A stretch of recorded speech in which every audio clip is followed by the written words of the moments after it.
तो ये 3 क्वेश्चन कर लो, आपका सोच लो ये चैप्टर कंप्लीट हो गया। ये आपका 6 मार्क्स में रहेगा, किसी किसी अलग अलग सेट में अलग अलग क्वेश्चन ये रहेगा, एंड ये आपका 3 मार्क्स में रहेगा। बस ये क्वेश्चन कर लो, आपको इस चैप्टर से और कोई भी क्वेश्चन करने का जरूरत नहीं पड़ेगा।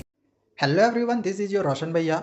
आपका ज़्यादा समय नहीं लेते हुए चलिए हम जानते हैं कि क्लास 10th इंग्लिश में कौन कौन से क्वेश्चंस 2024 बोर्ड एग्जामिनेशन में आएंगे। और ये क्वेश्चन ना 100% गारंटीड आने ही आने हैं। तो एनी हाउ आप लोग को इन क्वेश्चंस की तैयारी करनी ही करनी है। मैथमेटिक्स, साइंस, सोशल साइंस, इसकी भी वीडियो हमने बना दी है, जो जो क्वेश्चंस आप लोग का बोर्ड परीक्षा में आएगा। अगर आपने नहीं देखा हुआ होगा तो उसका लिंक डिस्क्रिप्शन पे दिया हुआ है, जाके आप जरूर देख लेना। क्वेश्चंस वो 100% आएंगे, एनी हाउ जरूर कर लेना उन क्वेश्चंस को। तो चलिए मैं आपको अभी इंग्लिश का बताता हूँ। इंग्लिश में हमें पता है कि 3 सेक्शंस में क्वेश्चंस रहता है। एक जो आपका ए सेक्शन रहेगा ये रीडिंग सेक्शन रहेगा, बी जो सेक्शन रहेगा राइटिंग एंड ग्रामर रहेगा, और सी जो सेक्शन रहेगा वो लिटरेचर रहेगा। तो पहले मैं आप लोग को लिटरेचर के क्वेश्चन बताऊंगा, क्योंकि इसमें से सबसे ज़्यादा 40 मार्क्स का क्वेश्चन आएगा। जिसमें से जो फर्स्ट फ्लाइट हमारी किताब चलती है ये हमारे लिए बहुत ज़्यादा इंपॉर्टेंट है। इसमें से 28 मार्क्स का क्वेश्चन आएगा, तो इसके क्वेश्चन को जरूर कर लेना। चलिए मैं आपको चैप्टर वाइज यहाँ पे बताता हूँ। सबसे पहला हम लोग का चैप्टर है ए लेटर टू गॉड। इसके कौन कौन से क्वेश्चन आएंगे। एक चीज़ और आपको मैं बता दूं, हर चैप्टर से कम 2 से 3 क्वेश्चन लिए हुए हैं। किसी किसी चैप्टर से 1 भी लिया, किसी से 4 भी लिए हैं। 4 से ज़्यादा हमने कोई चैप्टर से क्वेश्चन नहीं लिया। अब ऐसा इस वजह से क्योंकि आपके एग्जामिनेशन में कम से कम 3 सेट में क्वेश्चन आने ही आने हैं। तो आपको थोड़ी पता है कि आपका कौन सा सेट रहेगा। तो इस वजह से इन सभी क्वेश्चन को कर लेना, क्योंकि कोई क्वेश्चन सेट 1 में रहेगा, कोई 2 में, तो कोई 3 में। ठीक है। तो फर्स्ट क्वेश्चन आप लोग का है कि what were Lencho's feeling when hail stops. जब हेल रुक जाता है तो लैंचो का फीलिंग क्या था। तो बहुत ज़्यादा दुखी हो जाता है, उसको लगने लगता है कि यार अब तो मेरा पूरा परिवार सालों भर भूखे रह जाएगा। तो वो बहुत ज़्यादा दुख होता है। तो इस तरह से आंसर हमने यहाँ पे लिख दिया है बना बना के। आप लोग चाहो तो खुद से भी आंसर्स को लिख सकते हो। अगला क्वेश्चन है कि why does the post master send money to Lencho and why does he sign the letter God. Post master ने लेंचो को पैसे क्यों भेजे और उसने गॉड का साइन क्यों दिया, कि ये लेटर गॉड ने दिया है। पोस्ट मास्टर ने लेंचो किस वजह से पैसे भेजे थे, क्योंकि लेंचो भगवान पे अटूट विश्वास करता था। तो वो नहीं चाहता था पोस्ट मास्टर कि भगवान पर से जो विश्वास है वो लेंचो का उठ जाए। तो आंसर यहाँ पे देख लो, लिख दिए हमने। थर्ड क्वेश्चन दिया हुआ है कि where was Lencho's house located and what did Lencho hope for. Lencho का घर कहाँ था, तो पहाड़ी की चोटी पे था, मतलब हिल पे, हिल के टॉप पे था। लेंचो किस चीज़ का होप कर रहा था, तो एक अच्छे सोवर का, मतलब अच्छी बारिश का होप कर रहा था, ताकि उसकी फसल अच्छी हो सके।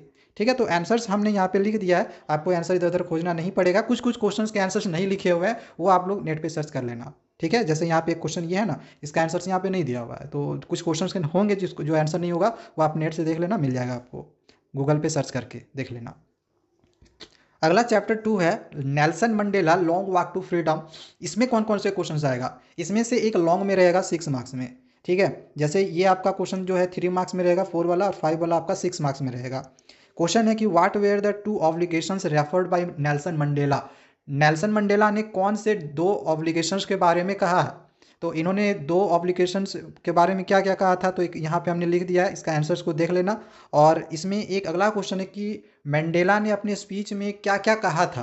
तो मंडेला का स्पीच एक बार जरूर अच्छे से याद कर लेना, क्वेश्चन वो रहेगा ही रहेगा। ठीक है। तो ये 2 क्वेश्चन आपका कर लेना, इससे ज़्यादा और इसमें कुछ करने की जरूरत नहीं है। चैप्टर बहुत बड़ा है, बोरिंग सा भी है, मुझे पता है। इसी वजह से मैं बस आपको 2 क्वेश्चन दे रहा हूँ, यही 2 क्वेश्चन आपके पेपर में छपा हुआ रहेगा। अगला हम लोग का चैप्टर 3 है 2 स्टोरीज अबाउट फ्लाइंग। इसमें 2 पार्ट है। पहला पार्ट है ब्लैक एरोप्लेन, और इसमें से क्वेश्चंस ना के बराबर एग्जामिनेशन में आता है। एक आध सेट में पूछ दे बट सारे सेट में क्वेश्चन नहीं रहेगा। जिसमें से क्वेश्चन अगर आता भी है तो बस यही क्वेश्चन आएगा कि a pilot is lost in the storm clouds, does he arrive safely and who helps him. क्या पायलट स्टॉर्म क्लाउड्स में से वापस सेफली अराइव कर पाया था, अगर किया तो कौन उसका मदद किया। तो बिल्कुल वो तो अराइव सेफली किया था, यस, इस वजह से आंसर लिख दिए हैं। मदद कौन किया था, तो एक दूसरा पायलट था, बाद में वो गायब भी हो गया था। तो ये आपका क्वेश्चन है, क्वेश्चन आएगा यही आएगा, इसके सिवा इसमें से कुछ नहीं आएगा। अगला जो पार्ट 2 है हिज फर्स्ट फ्लाइट, जो कि हमारी किताब की भी नाम है। और क्वेश्चन यहाँ से बनेगा ही बनेगा, एनी हाउ क्वेश्चन यहाँ से आना ही आना है। और ये 2 क्वेश्चन ही कर लेना। ये 2 क्वेश्चन कर लिए, सोच लो कि ये चैप्टर आपका कंप्लीट हो गया। यही क्वेश्चन आएंगे, इसके सिवा और कुछ नहीं आएगा, ये दोनों क्वेश्चन के सिवा। कि necessity is the mother of invention, मतलब कि आवश्यकता ही आविष्कार की जननी है।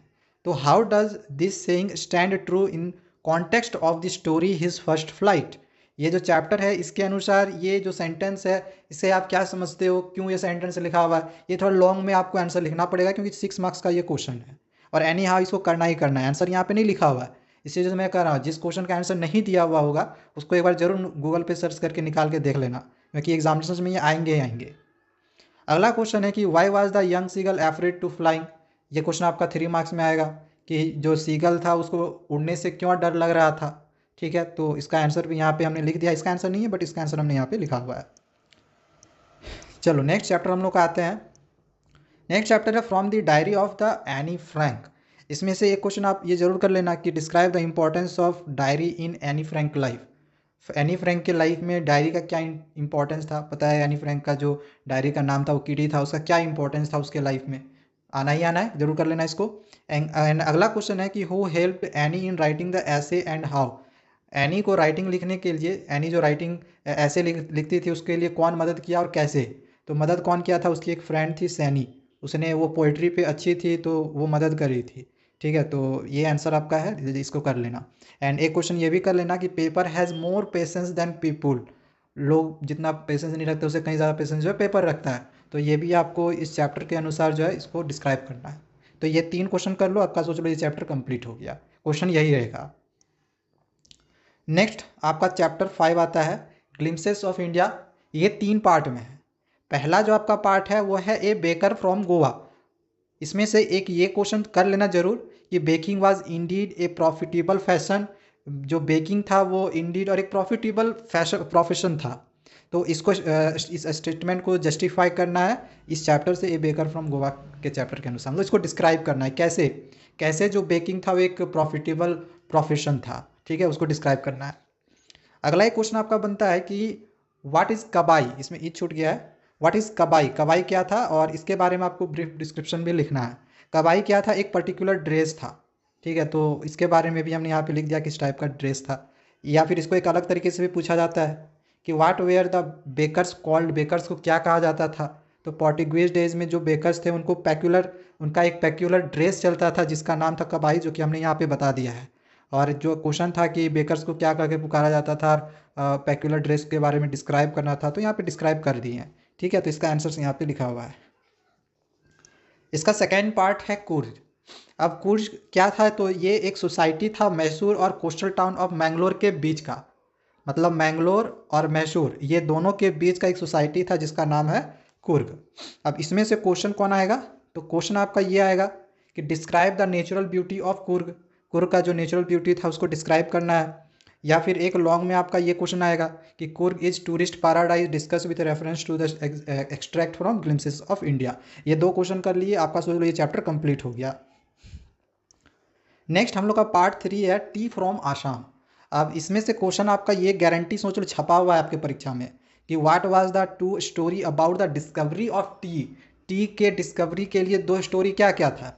तो पहला तो जो स्टोरी था वो चाइनीज़ लेजेंड को लेकर था, और दूसरा स्टोरी क्या था, इंडियन लेजेंड को लेकर था। तो ये 2 क्वेश्चन कर लेना। एंड ये 2 क्वेश्चन भी कर लेना। पहला कि describe the magnificent views of the tea estate with reference to the lesson tea from Assam. And ये क्वेश्चन भी कर लेना कि ये 3 मार्क्स में आएगा। ठीक है, आपको मैं बता दूँ ये 2 क्वेश्चन आपका 6 मार्क्स में और एक क्वेश्चन आपका ये जो 18 है वो 3 मार्क्स में, कि what information was given by Pranjal's father to Rajvir about Assam tea estate. जो प्रंजल्स के फादर थे उन्हें राजवीर को क्या इन्फॉर्मेशन दिए। तो ये आपको एनी हाउ करना है। ठीक है, ये आपका 6 मार्क्स में रहेगा, किसी किसी अलग अलग सेट में अलग अलग क्वेश्चन ये रहेगा। एंड ये आपका 3 मार्क्स में रहेगा किसी सेट में भी। नेक्स्ट हम लोग का चैप्टर 6 आता है मिसबिल द ऑटर।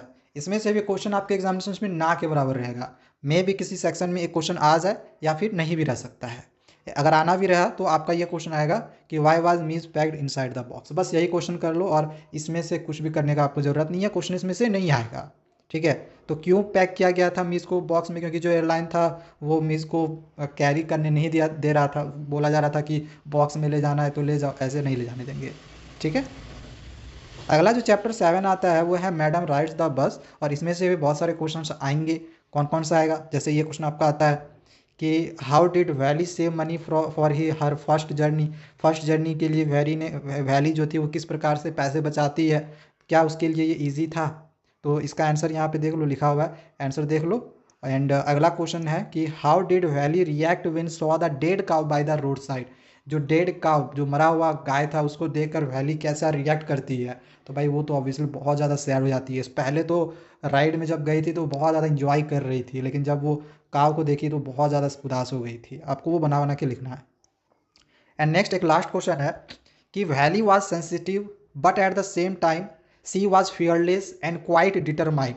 तो इसको एक्सप्लेन करना है कि वैली जो थी वो सेंसिटिव थी लेकिन वो फियरलेस थी एंड क्वाइट डिटरमाइंड थी। तो इसको बस आपको कैसे ये था, तो स्टोरी अगर आपने याद किया हुआ होगा, स्टोरी आपको पता होगा, तो ये आप आंसर्स को लिख सकते हो।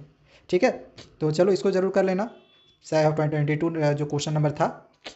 एंड नेक्स्ट हमारी चैप्टर 8 आती है द सरमन एट बनारस। इसमें से भी कभी क्वेश्चन आते हैं कभी नहीं आते हैं, लेकिन जो जो क्वेश्चन आएंगे वो मैं पहले आपको यहाँ पे दे दे रहा हूँ। बस ये क्वेश्चन कर लो, आपको इस चैप्टर से और कोई भी क्वेश्चन करने का जरूरत नहीं पड़ेगा। पहला एक क्वेश्चन ये कि what does the Buddha say about the world. इस दुनिया के बारे में बुद्ध ने क्या कहा था। अगला क्वेश्चन है कि what did the Buddha want किसा गौतमी टू अंडरस्टैंड। किसा गौतमी को समझाने के लिए बुद्ध ने क्या उसके करने के लिए कहा। एंड एक ये भी क्वेश्चन आपका आएगा कि how does Buddha bring about a different perspective in Kisa Gotami understand of life. Life की समझ को बताने के लिए, मतलब किसा गौतमी को बताने के लिए बुद्ध ने क्या किया था, कौन कौन से पर्सपेक्टिव बताए थे अलग अलग, तो उस चीज़ को यहाँ पे लिखने के लिए बोला गया है। ठीक है, तो चलो ये 3 क्वेश्चन कर लेना इस चैप्टर से। अगला क्वेश्चन चैप्टर 9 हम लोग का है द प्रपोजल, और यहाँ से भी क्वेश्चन आपका बनता है और आएगा ही आएगा, यानी यहाँ आपको ये क्वेश्चन करना ही करना है। जैसे पहला क्वेश्चन कि how Chubukov react when Lomov expressed his desire to marry his daughter Natalia. Chubukov जो था वो कैसा रिएक्ट करता है जब लोमोव ये एक्सप्रेस करता है कि वो उसकी बेटी नटालिया से शादी करना चाहता है। तो भाई जो चुबुकोव था वो तो बहुत ज़्यादा खुश होता है, वो तो क्योंकि उसकी बेटी भी उसे चाहती थी कि, और वो भी उस लोमोव को पसंद करता था। तो बस आपको ये जो सब जो है वो बना बना के यहाँ लिखना है। क्वेश्चन नंबर 27 फिर है कि how does Natalya react when she comes to know that Lomov had come to propose. जब नटालिया को पता चलता है कि लोमोव तो उसको प्रपोज करने के लिए आया था, तो वो कैसा रिएक्ट करती है। तो वो भी उससे शादी करना चाहती थी, तो वो भी चाहती थी कि लोमोव से मैं शादी करूं, तो वो रिएक्ट तो अच्छा करती है। ठीक है, तो बस आपको ये सब चीज़ें जो है बना के लिखनी है। आंसर हालांकि हमने यहाँ पे लिखा हुआ है, आप इसको लिख देना, आपको फुल नंबर मिल जाएगा। एंड लास्ट में आपका एक लॉन्ग में 6 मार्क्स में क्वेश्चन ये आएगा neighbours must have a cordial relationship which Lomov and Natalya do not have. जैसे जो हमारे पड़ोसी होते हैं उनमें एक अच्छी रिलेशनशिप होती है, बट लोमोव और नटालिया में ऐसा नहीं था। तो इसको आपको उनकी जो फर्स्ट फाइट थी इसको डिस्क्राइब करना है, कैसे उनकी फर्स्ट फाइट होती है ऑक्सन मेडोज के नाम पे। ठीक है, तो वो सब आपको डिस्क्राइब करना है। इसका आंसर नहीं है, ठीक है, इसको आप गूगल पे सर्च करके निकाल के लिख लेना। नहीं मिलेगा तो कमेंट करना, मैं किसका जो PDF होगा आंसर्स का वो डिस्क्रिप्शन पे दे दूंगा। नहीं मिलेगा तो कमेंट करना, ठीक है। तो इसके जो स्टोरी वाले चैप्टर थे वो हमने आप लोगों को बता दिए हैं। अब इसी फर्स्ट फ्लाइट से जो पोयम के क्वेश्चंस हैं इसको देखो, एंड याद रखना कि जितने भी पोयम्स होंगे उसके पोएट के नाम आपको एनी हाउ याद रखना ही रखना है, क्योंकि एग्जामिनेशंस में पोएट के नेम भी आपके आएंगे, तो एनी हाउ जरूर करना है इसको। जैसे आपका जो डस्ट ऑफ स्नो, इसके जो पोएट हैं वो है रॉबर्ट फ्रॉस्ट। क्वेश्चन आपका ये आएगा कि how does the poet react to crow and hemlock tree. Poet crow और हेमलॉक ट्री को लेकर क्या रिएक्ट करता है, तो ये आपको इसका आंसर लिखना है। आंसर से ये देख लेना, आसान क्वेश्चन है, आपको मिल जाएगा। अगला क्वेश्चन जो चैप्टर है हम लोग का पोयम का वो है फायर एंड आइस, और इसके भी जो पोएट हैं वो है रॉबर्ट फ्रॉस्ट। और इसमें ज़्यादा क्वेश्चन आएगा, अल्लाह सारे सेट में लगभग क्वेश्चन रहेगा ही रहेगा। जैसे एक क्वेश्चन आपका ये रहेगा कि how can fire destroy the world. एक क्वेश्चन आपका ये भी है कि how are what are two different views about the end of the world in the poem fire and ice. And आपका ये भी क्वेश्चन रहेगा कि what was the speaker alignment for those who favour ice. तो ये 3 question अगर आपने कर लिया तो सोच लो कि ये चैप्टर आपका कंप्लीट हो गया। इससे ज़्यादा और इस चैप्टर में कुछ नहीं आने वाला है। थर्ड हम लोग का चैप्टर है ए टाइगर इन द जू। इसके जो पोएट है वो है लेज़ली नॉरिस। और इसमें एक ये जो क्वेश्चन आपका है ये बहुत ही ज़्यादा इंपॉर्टेंट है, इसको एनी हाउ करके जाना ही जाना है। ये लगभग हमको मुझे लग रहा है कि सारे स्टेट में आने वाला है कि how does Leslie Norris use vivid imagery and metaphorical language in a tiger in the zoo. आपको इसमें किस प्रकार से लेज़ली नॉरिस ने जो विविड इमेजरी और मेटामॉर्फिकल लैंग्वेज का यूज़ किया है इस पोयम में, वो आपको लिखना है। ठीक है, तो इसको कर लेना। अगला क्वेश्चन है कि love for freedom is a natural instinct of every living being. इस पर कमेंट करना, मतलब इसके बारे में आपको लिखना है। बस ये 2 क्वेश्चन आपको करना है एनी हाउ। अगला जो चैप्टर 4 हम लोग का आता है पोयम का, वो है how to tell wild animals. इसके जो पोएट हैं वो है कैरोलिन वेल। अब इसमें एक क्वेश्चन आपका ये आएगा कि write the sum and substances of poem how to tell wild animals. एक क्वेश्चन ये भी आपका आएगा कि what is the theme of the poem. ये जो पोयम है how to tell wild animals, इनका क्या थीम है। या फिर एक क्वेश्चन आपका ये आएगा कि how does the poet suggest in the poem to identify the lion and tiger. Lion and tiger को आइडेंटिफाई करने के लिए पोएट ने इस पोयम में, मतलब how to tell wild animals poem में कैसे, मतलब क्या सजेस्ट दिए हैं। ये 3 क्वेश्चन कर लेना, बस आपका इस चैप्टर का जो भी क्वेश्चन होगा वो कंप्लीट हो जाएगा। यही सब आपको परीक्षा में आ जाएगा। इसके बाद अगला जो चैप्टर है वो है द बॉल पेन। इसके जो पोएट है वो है जॉन बैरीमैन। अब इसमें एक क्वेश्चन आपका फिर से सम एंड सब्सटेंसेस वाला आता है कि ये जो पोयम है द बॉल पेन, इसके सम एंड सब्सटेंसेस क्या क्या है। एक क्वेश्चन आपका ये आएगा कि money is external, what does the poet mean by this expression. And एक क्वेश्चन इसको कर लेना कि what does the boy feel at the loss of his fail ball.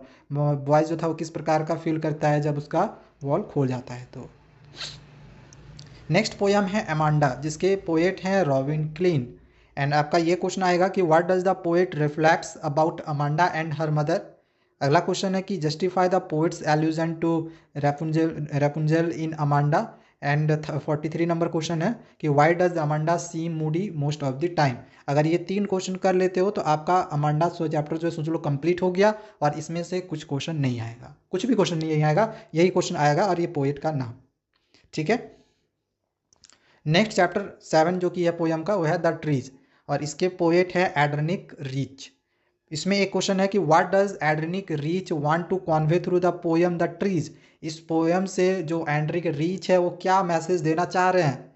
एक ये क्वेश्चन आएगा, इसमें से क्वेश्चन आता है, ज़्यादा क्वेश्चन आता है, ठीक है, आएगा आपके एग्जामिनेशन में। Change never comes easy, justify the quote, इसको आपको जस्टिफाई करना है। एक क्वेश्चन आपका ये है कि what happened to the house when trees move out of it. अगर ये जो ट्री है वो अगर चला जाए तो जो हाउस था वो उसके साथ क्या होगा। एंड एक ये भी क्वेश्चन आपको करना है कि what are the 3 things that can't happen in a treeless forest. Treeless forest के लिए ऐसी कौन सी 3 चीज़ें हैं जो कि कभी नहीं हो सकती। तो ये क्वेश्चन कर लो, द ट्रीज आपका कंप्लीट हो जाएगा।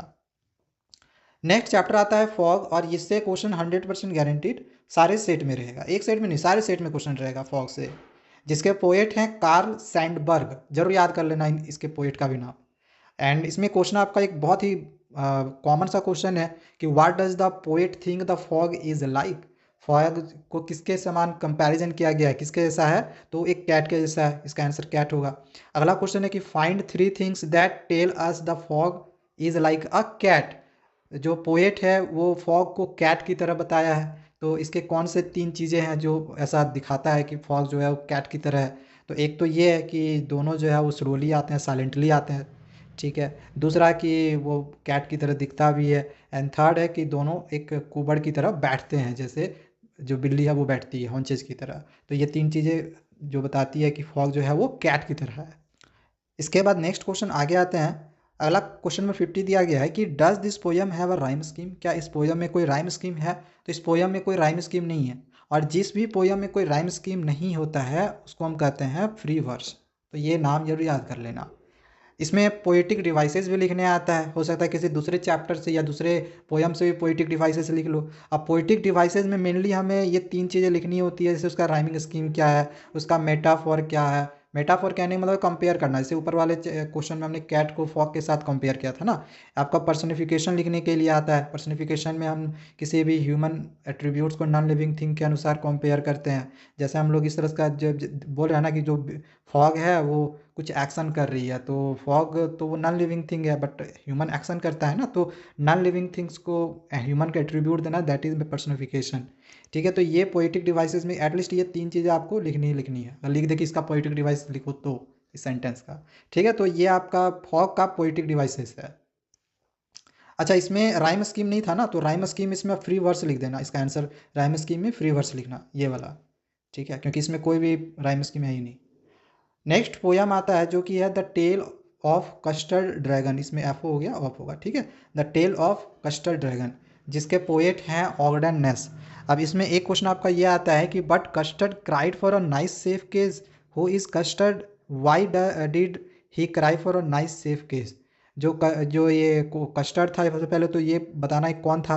तो कस्टर्ड बेलिंडा का एक पेट ड्रैगन था, वो एक नाइस सेफ मांग रहा था क्योंकि वो बहुत ज़्यादा डरपोक था इस वजह से, ठीक है। तो इसको आंसर में लिख लेना। अगला क्वेश्चन है कि how did every one react after custard at the pirate. जब कस्टर्ड पायरेट को खा जाता है तो किस तरह से सभी लोग रिएक्ट करते हैं। एंड लास्ट क्वेश्चन नंबर 54 है कि what did everyone do when the pirate came. जब पायरेट आता है तो सभी लोग क्या करते हैं। तो इसका आंसर भी यहाँ पे देख लो लिख दिए हैं। तीनों क्वेश्चन का क्वेश्चन विद आंसर सामने आप लोगों को दे दिया है। ये क्वेश्चन आपके पेपर में आएगा तो एनी हाउ कर लेना। एंड लास्ट चैप्टर 10 है आपका पोयम फॉर एनी ग्रेगोरी, जिसके पोएट है विलियम बटलर इट्स। तो इसमें एक क्वेश्चन आपका ये आएगा कि why is only God capable of loving Anne for herself. एक चीज़ आपको और मैं बता दूं कि इस पोयम से क्वेश्चन बहुत कम रहेगा, सारे सेट में रहेगा भी नहीं, मे भी किसी सेट में आ जाए, सारे सेट में नहीं रहेगा। एंड एक क्वेश्चन आपका ये भी है कि what does the poet mean by those great honey coloured ramparts at your year.